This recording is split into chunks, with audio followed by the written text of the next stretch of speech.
Hey everybody, Obey the Papaya here. I want to make a video. It was just gonna be about talking about mid laners if you are auto-filled or you're just getting into mid lane, to start off the game. You want to get better, improve, and you just want to provide for your team. Not necessarily look at being the carry, right? But you're mid lane and you want to game. You want to game on those people, right?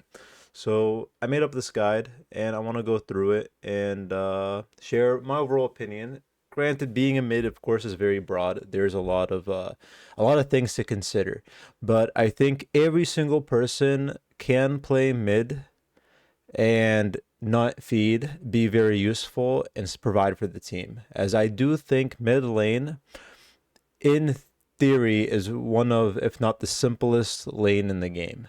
Um, so let's go on and discuss what does a mid do. So the typical mid laner currently, right, excluding any type of out of meta, just what in general mid laner does, right?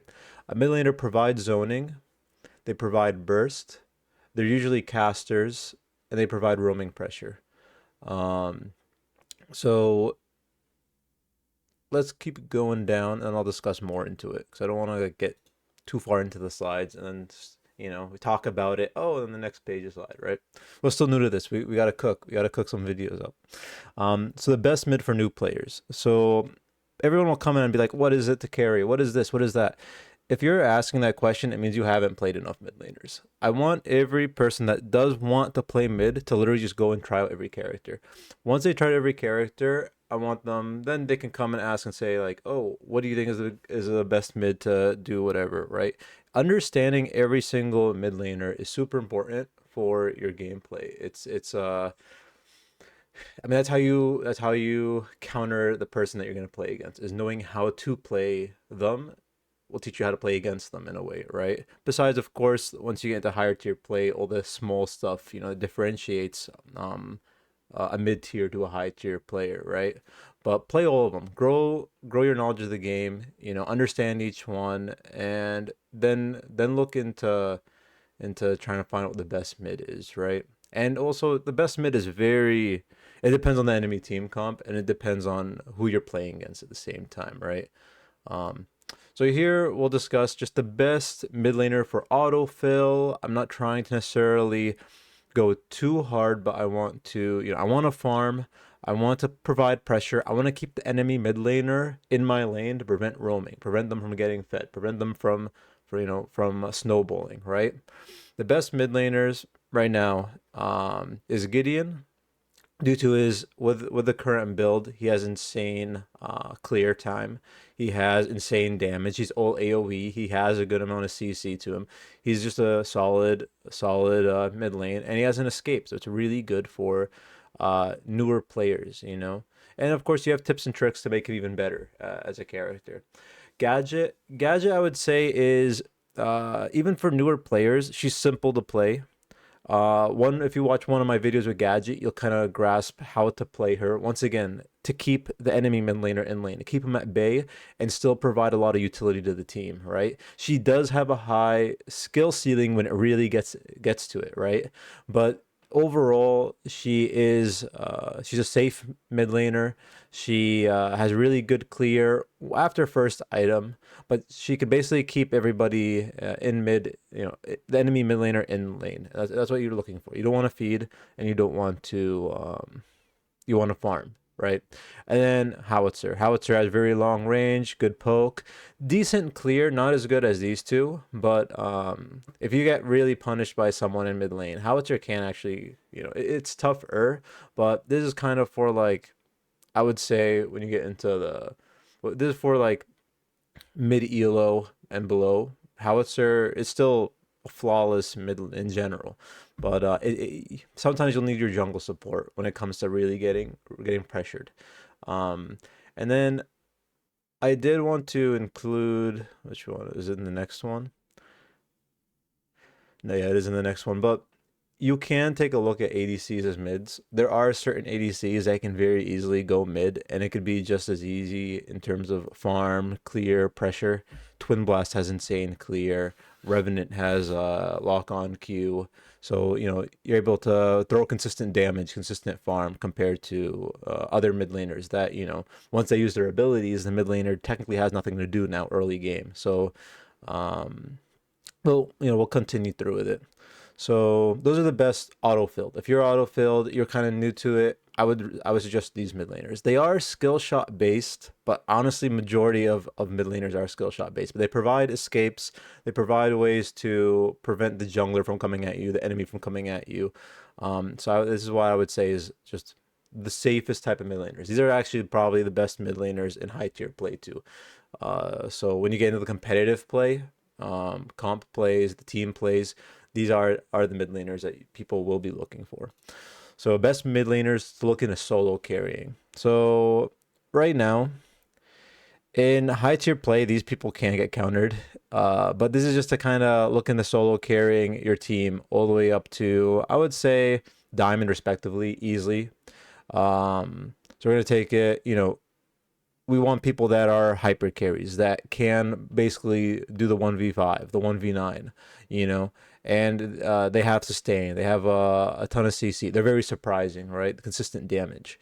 And that's going to be Countess. Countess has lifesteal, sustain, insane damage output, assassinate, that one ADC, that duo, the duo carry. She has her ultimate to stun, so she's ridiculously strong. She does get punished into early, but this is, once again, you got to learn these people. This is why if you want to go into the solo carry, Countess mid, and you learn how to play her, she's probably one of the best solo carries up to diamond. And I mean, you can jungle with her too, but besides the point. Faye, a lot of people don't know about the anti-cleanser, using it correctly, and Faye is probably one of the strongest bursting mids in the game, especially late game. She gets her ult back super fast. She throws consistent damage with her E poke. She's overall a monster. She has very very good clear. The only issue with Faye, of course, is she does have no escape and she's very squishy. So you have to play her safe when it comes to like laning phase and whatnot. But she's a monster other than that. So Faye solo carry, it's honestly a super good pick.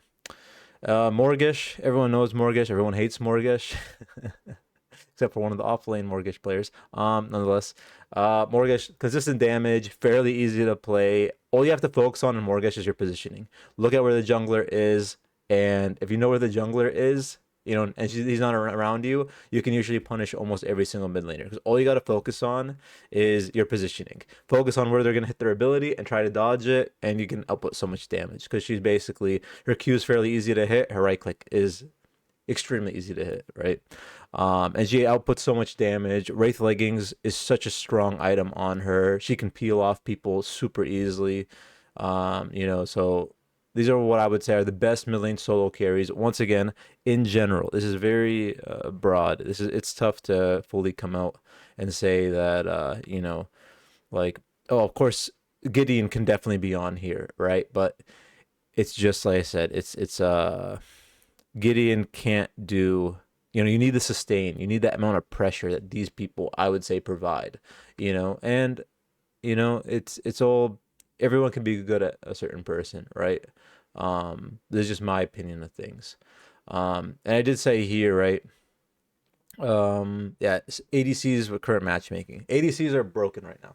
It's between, with matchmaking imbalances and just ADCs in general. ADCs output so much damage. They are super easy to gank, so they're actually, like, if you have a jungler that knows how to disrespect the ADC mid, then easiest game of your entire life.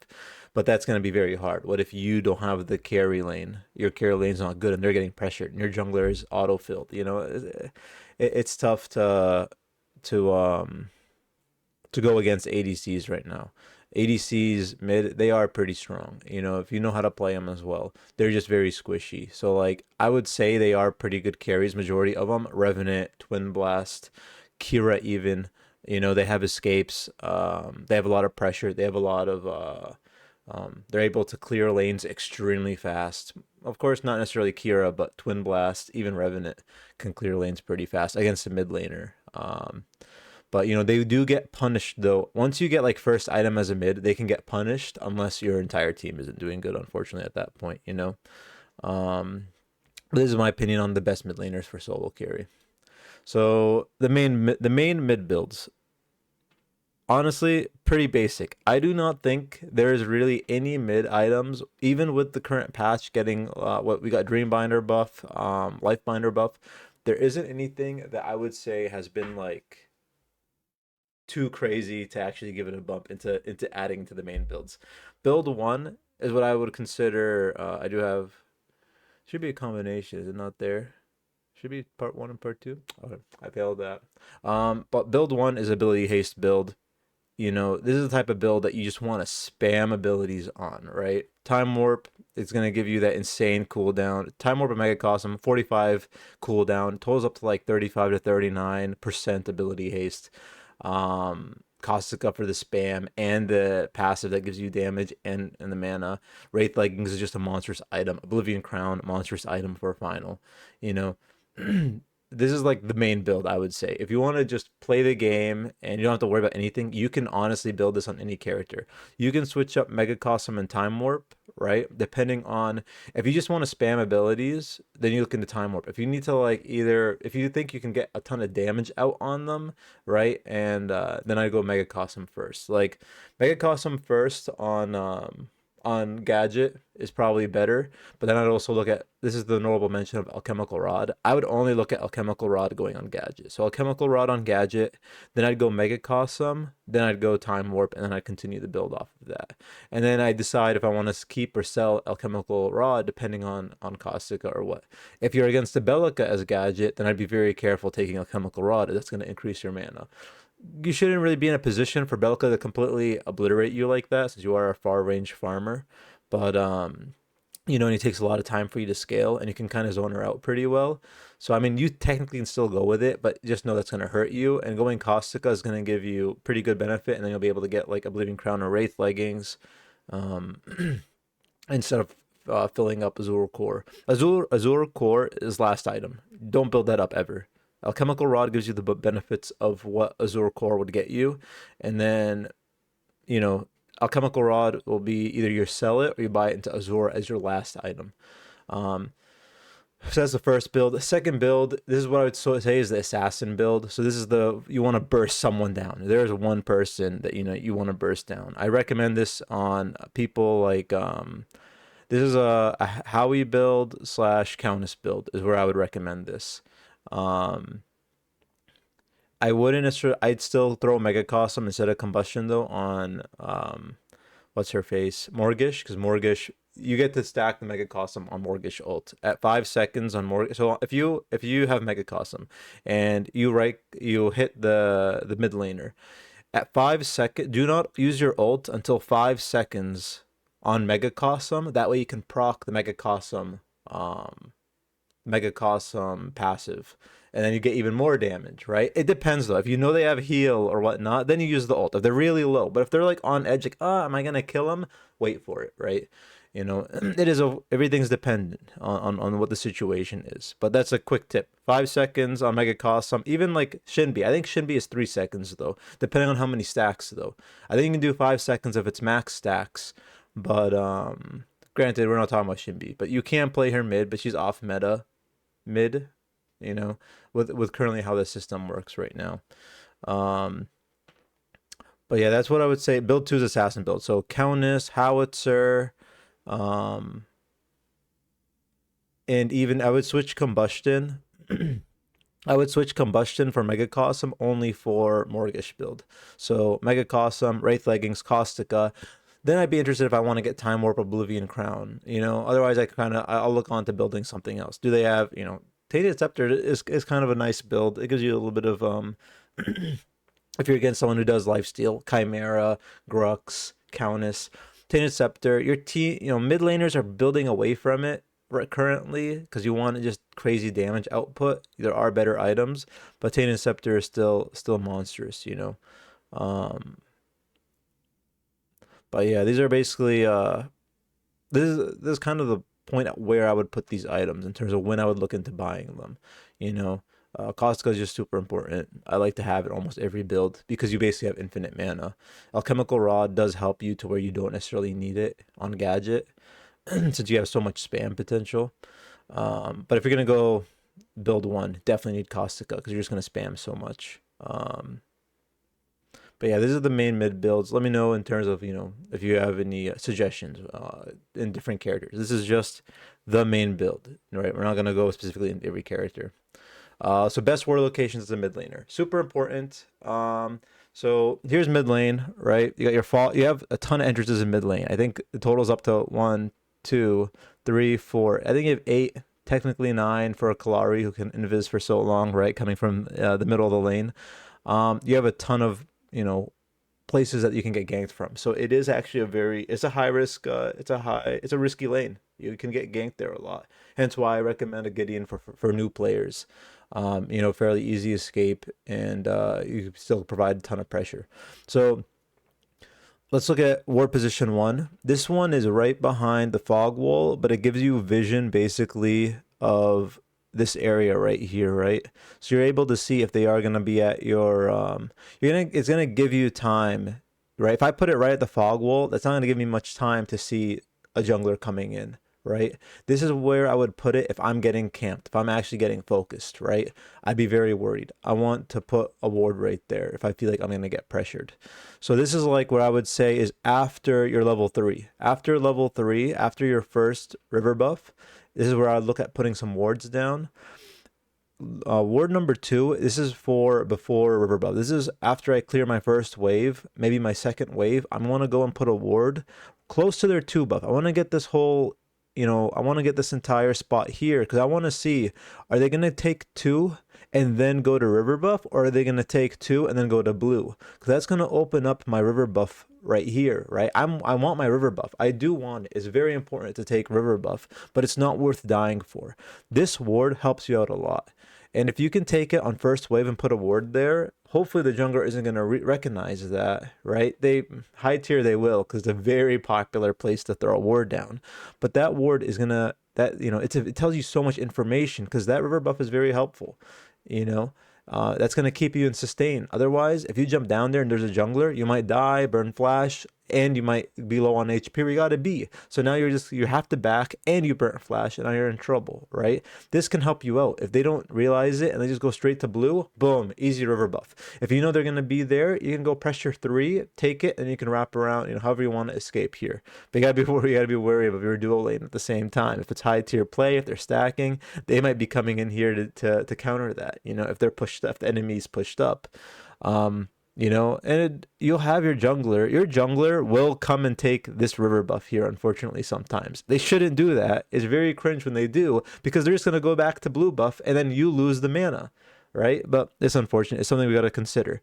But, if you have this 2 ward and you can see the jungler come down, then you can just, now you can bias the 3rd ward. Maybe you can even bias the jungler, and you can punish him with your jungler. I highly doubt that'll ever happen, though.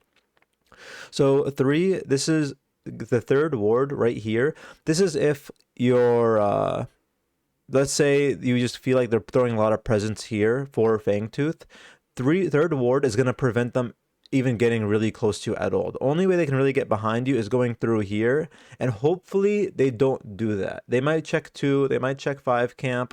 In lower tier, mid play, you're not going to see too much of that, but this ward will completely cancel out the right side roam. So if I feel like I'm getting pressured a lot here, right, from river buff and all that, and they're ganking 1 ward a lot, I can put a ward in 3, and then I can bias my character. I can bias my positioning here on the right side of mid. So then I'd sit right here, and it's a very easy escape. I can come here and exit, or I can come up the stairs and I go back to tower. I have a lot of space to see whoever's at 1 camp, Depends on the jungler. If it's a rampage, you might get rocked before you even tell. Hence why I do think this ward is the most important one. Then you bias the left side a lot, But 3rd ward is going to help you at least see what Fang pressure, see if dual roams. It's just going to completely annihilate the chance of them from really coming from right side by getting a 3rd ward there. And you get to secure a river buff there, if you feel like they're going to pressure your left river buff a lot. So these are the best, I would say, ward locations until you get into late game. Then that kind of changes. It's all based. Your warding is based on the objective prio, right? If Fangtooth is coming up, you want to ward around Fang. Maybe you want to see entrances in other places, for off lane, so that way you can catch off lane with your team. That's tough though. You need a lot of comms. A lot of people need to understand that. All right. So yeah, this was build continues. This is what I said before. So build one. I know I messed this one up. Unfortunate. Can I move it? Boom, done. Build one. I said its ability haste. Recommended Gideon, Bellica, Gadget, and Faye. I know a lot of people say Bellica. Why is Bellica not on the list? This is a good thing. The reason why I say Bellica is not good for pubs is because you need people to follow up with it correctly. Her Q, if you miss it, she's kind of useless. And if you hit your Q and your RMB, you can assassinate one target, right, pretty well late game, but you still need a team comp to kind of follow you with it and play around you. If they don't play around you, Bellica can be very troublesome in terms of solo carry. You can solo carry with her. I'm not saying you can't. It's just tougher in my opinion. It's just someone that if you are in the autofill, if you are a new mid laner, it's not what I would recommend, you playing, because she doesn't in reality have an escape. Her Q is really good at stopping people from coming at you, but that's where I would say, she has a lot of poke potential, but I feel personally that's more on once you get above mid-tier play. She's ridiculously strong.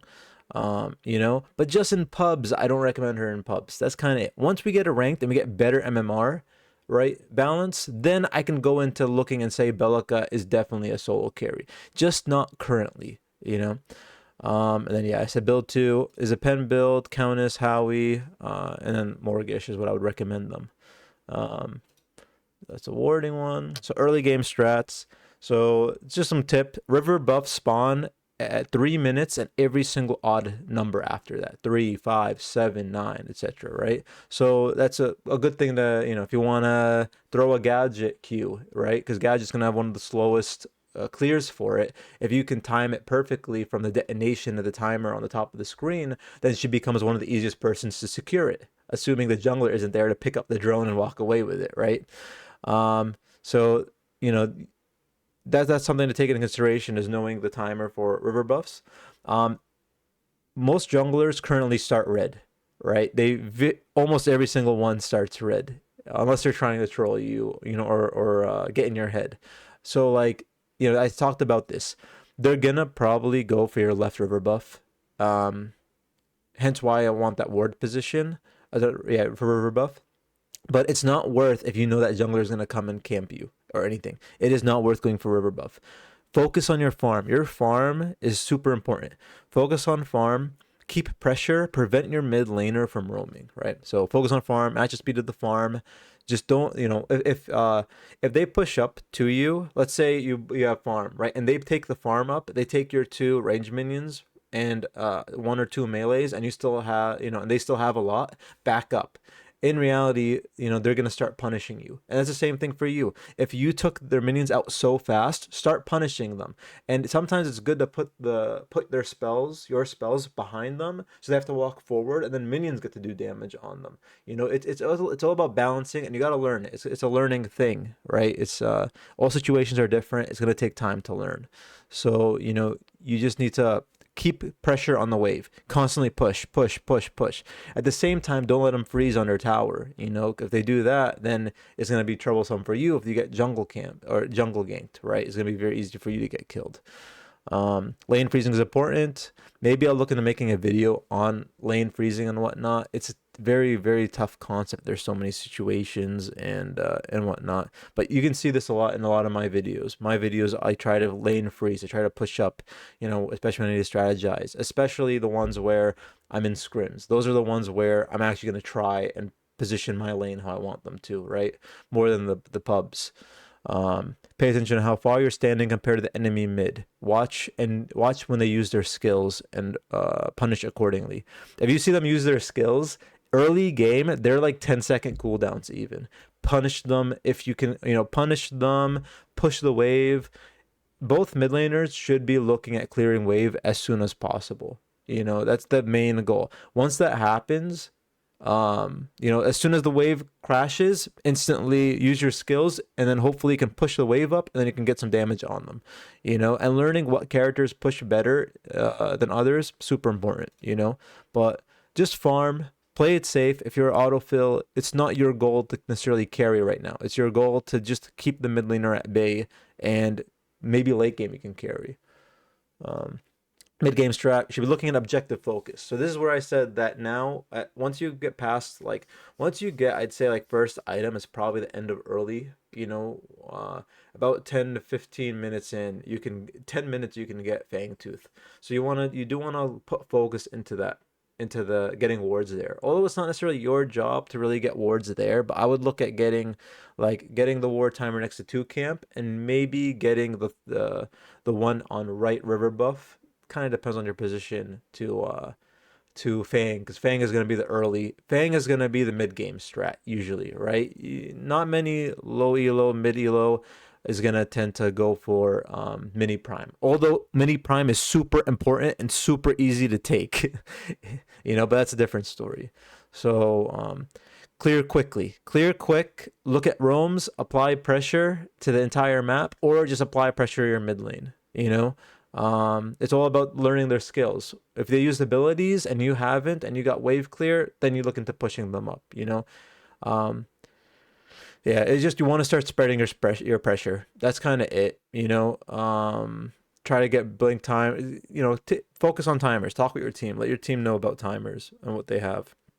All right. Late game strat. This one, you want to start grouping up 100%. You should be able to clear any of your lanes minions in 2 seconds, not even 2 seconds. Instantly, 2 abilities, you should be cleared out. You should almost be at full build. You should have your caustic out. You should have a ton of spam potential. You just want to try and pressure whoever their carry is, whoever their team is. Throw whatever abilities you can. Zone them off. Try to split them up. Maybe go in for a solo kill. But at this point, if you're autofilled and whatnot, you want to basically act as support 2.0, right? You want to look at throwing out damage, but at the same time, when you see someone engage on someone kind of thing, that's who your target is. You want to eliminate kind of who they're targeted at. But granted, if you're playing Countess, look at assassinating the ADC, look at assassinating the support. The support still outputs so much for the enemy team, and sometimes the support might not have an escape or cleanse, while the ADC does have a support, does have a cleanse or something. So maybe you can't focus the ADC, but if you get rid of the support, you get rid of a ton of CC, you get rid of a ton of pressure. It's not just about attacking, the ADC, the carry. But yeah, so in fight pits, you start off with zoning and be outside of the pit. But then depending on the scenario, you should come into the pit. It does depend, But in general, if your jungler says prime, you're focusing prime. You want to get that prime down. You want to get that Fang down. That's what you want to focus on. You do want to zone out, but you don't want to get caught out, because you're going to be the first. You do not want to be the front line. You aren't the front line, right? You are the caster. You're going to output damage while the fight's going on, right? But it is important to try and throw some zone out, try to get some damage out before they come into you, before they come into looking at trying to steal the objective or get into pit and try to burst your ADC or whoever down, right? But that's what I would say for the current mid laners. If you pick the ones I would say are the best autofill, you just want to play it safe like that. All right. So the conclusion. The main goal is literally your farm. I can't stress having, farm is super important and where you want to keep it up, but that provides you pressure. Assuming you get 8 CS per minute means that you're able to provide so much pressure. And it's super important to get 8 CS per minute, because it means you should be providing pressure. Whether you're taking a tower or, or you're roaming. A lot of people, for example, pings are super important, right? Because sometimes I'll be in mid and then my enemy mid laner will go right. I'll spam retreat, escape, and then my team dies and they go, why didn't you follow? Because it's not my job to follow. I have my lane. I pinged you and you should have wards down. You shouldn't be dying, right? You did your job. I will take tower and take the 300 gold over rotating right lane where I might get punished for it because I don't know if their jungler could be there. I don't know if they could be planning something onto me. I don't even know if we can 100% win the fight on that roam, you know? But I can guarantee that I can get farm. I can guarantee I might get tower. I can guarantee I will punish the enemy mid laner, right? So don't listen to the people that will say roam and this and that because they're just as delusional. They're, you know, they're not smart. The roaming, they're just upset. They did something wrong and they're not willing to admit it. I would say focus on yourself. Solo queue is solo 1v9. That is what you are doing, right? So focus on yourself. You do need to throw roams. You do need to do that. It's not saying avoid it, but it's a learning thing. You are going to learn. You have to adapt. You have to understand when to do it, you know? And that's and it's a different type of video and a lot of because you know scenarios and all that it's a lot to you know think. It's not as simple as oh just roam when you push the lane. Sure, but do you have the is it who is your team? Does your team have the CC? If I have a Muriel, for example, as my support, and you know, is it worth going there? I'd only go there if I have a steal, if I have a Decker, if I have a Bellica, if I have someone who can actually give me kill potential. Muriel isn't really gonna do that unless maybe I'm Countess. If I'm Countess, Muriel ults me, we get a knock up. But it's a riskier play. It's not as safe as me just taking mid lane, telling them to retreat, and then I get to punish mid lane. Yes, my duo will get slightly punished. They have to back off, but that means that one, they're pushed up, right? And two, now the enemy mid laner is gonna get punished. It's all about trying to find the balance. You know, people should not get mad also about taking other people's CS. You know, because it's about balance. It's about every single person wants to win the game. So if they think that them taking the CS is going to win them the game, then in a way, you guys both have the same, you know, understanding. You want to win the game, right? Excluding the trolls and whatnot. Um, but you know, yeah, like rotations aren't as it's tough. It's a different topic. There's a lot to it. A lot of that stuff can be seen through my gameplay and how I play. Um, so respect your lame opponent as necessary. Exactly. You know, if they're better than you have to understand that they can be better than you. If you know, and you are not designed to win every single game. You are designed to, in theory, win every other game. 50-50.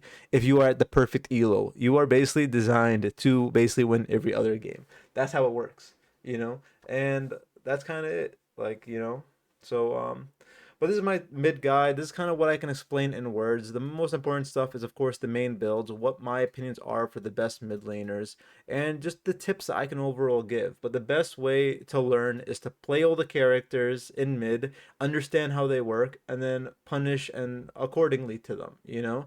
And then you can watch my videos and see how I play into them, you know? And I'm not saying I'm the best mid laner, but I will say that I do have a pretty good knowledge that I think a lot of people can definitely, you know, they can use and build upon it.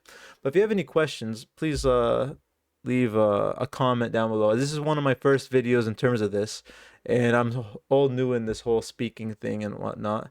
But do let me know how the video is, any questions, things I could improve on, as you know, I am new to this type of stuff overall. But if you did enjoy, don't forget to leave a like and subscription. I stream on Twitch and YouTube at the same time almost daily. So you can drop in there and ask questions or anything like that. Um, but yeah, on that note, take it easy. Thank you for watching. Have a good day. Good luck in your games. And I'll see you guys in, is it Agora? What's the map called? Well, I'll see you there. Take it easy. Peace.